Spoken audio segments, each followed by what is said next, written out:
महाराष्ट्र में हिंदी बनाम मराठी भाषा विवाद को लेकर उद्धव गुट ने मोर्चा खोल दिया है। इस मुद्दे पर अब राज ठाकरे और उद्धव ठाकरे अपनी राजनीतिक दुश्मनी को बुलाकर एक मंच से प्रदर्शन करेंगे।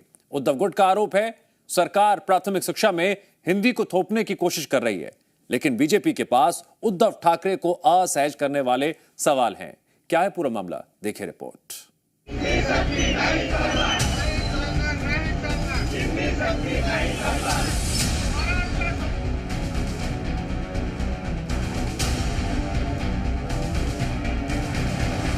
महाराष्ट्र के स्कूलों में पहली क्लास से हिंदी पढ़ाने का मुद्दा सियासी आंच में सुलग रहा है।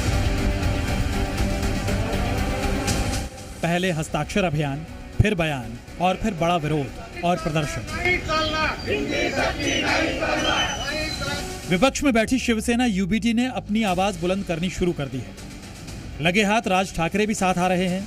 मुंबई में होने वाले निकाय चुनाव से पहले ठाकरे ब्रदर्स के लिए अच्छा मौका है, लेकिन भाषा पर मचे बवाल के बीच महाराष्ट्र सरकार के अंदर ही सुर अलग अलग सुनाई दे रहे हैं। राज्य के डिप्टी सीएम अजित पवार ने स्पष्ट कह दिया है कि उन्हें यह फैसला हजम नहीं हो रहा। यानी एक तरफ फडणवीस सरकार का फैसला है और दूसरी तरफ है उन्हीं के डिप्टी सीएम की राय। दोनों एक दूसरे के बिल्कुल उलट।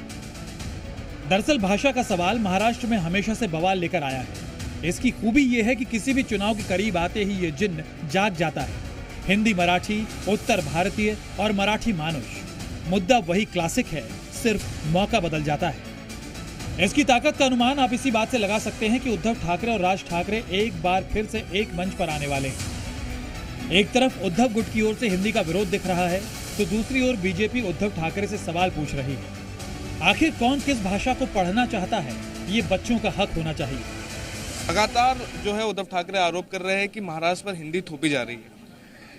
देखिए, जब उद्धव ठाकरे 2022 में महाराष्ट्र के मुख्यमंत्री थे तो फरवरी महीने में उन्होंने स्वयं फैसला लिया, एक कमेटी का गठन किया और गठन करके बच्चों पर हिंदी लादने का, जबरन लादने का फैसला लिया। अब बच्चों का अधिकार होना चाहिए कौन सी भाषा वो स्वीकार करें। यानी राज ठाकरे को लेकर बीजेपी सॉफ्ट कॉर्नर दिखा रही है तो उद्धव के खिलाफ वो हमलावर है। वहीं 5 जुलाई को होने वाले प्रदर्शन को लेकर कांग्रेस ने अपना पल्ला झाड़ लिया है और वो इसे समर्थन नहीं दे रही है। अब सवाल ये उठ रहा है कि क्या हिंदी के नाम पर आने वाले दिनों में महाविकास अघाड़ी में बड़ी टूट होगी। ब्यूरो रिपोर्ट, जी मीडिया।